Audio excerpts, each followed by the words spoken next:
Hi, this is Ladey from Keep Unfrozen Ministries.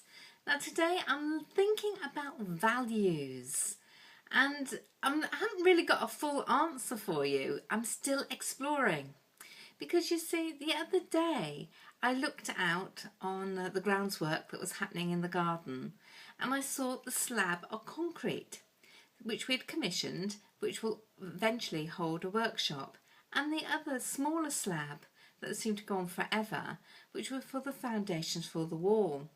And my thoughts were, really? 500 quid for that? And then I suddenly thought, hold on a moment, I wouldn't look at the wall I built and thought, 500 quid for that. I'd look at it and think, wow, the wall's there and everything it will give to me and the protection, the colours and the plant life that will grow up on it, the grapes and the wisteria and the clematis and all the dreams I have for what that wall will come to represent. And I thought, isn't this right? I know the price of it, but I hadn't considered the value of it. Because yes, that plain old slab of concrete doesn't look very inviting at the moment, but that is the foundation.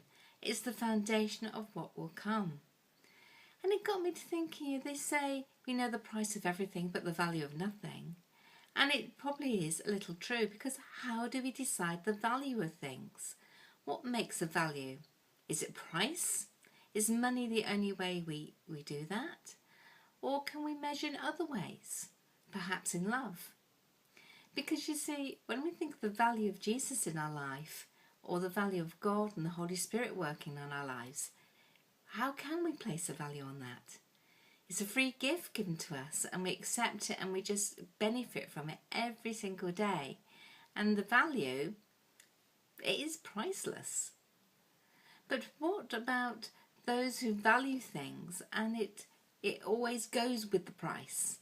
So, the people who can take you through every part of their house, every part of their possessions and say, oh, this costs this and where it came from.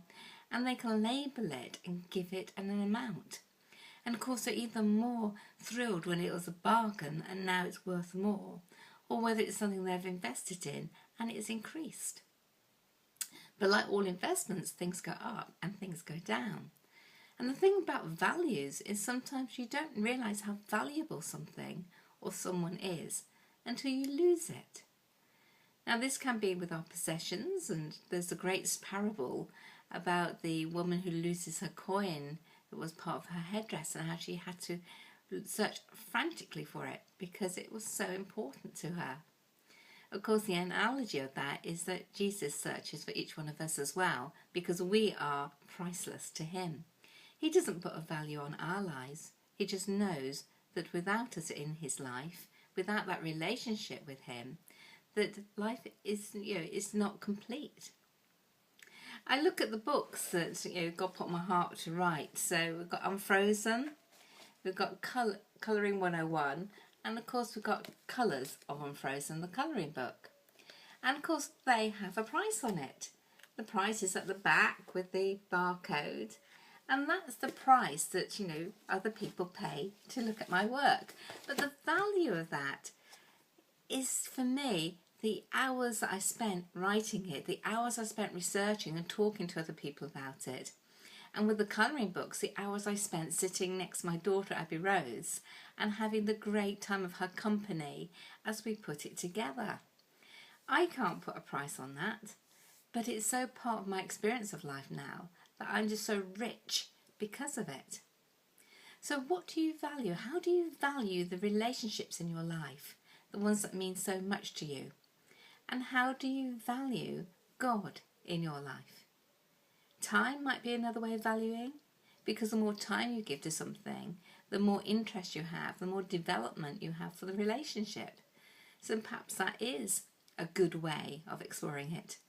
But I come back to love, because I think love is how God measures things.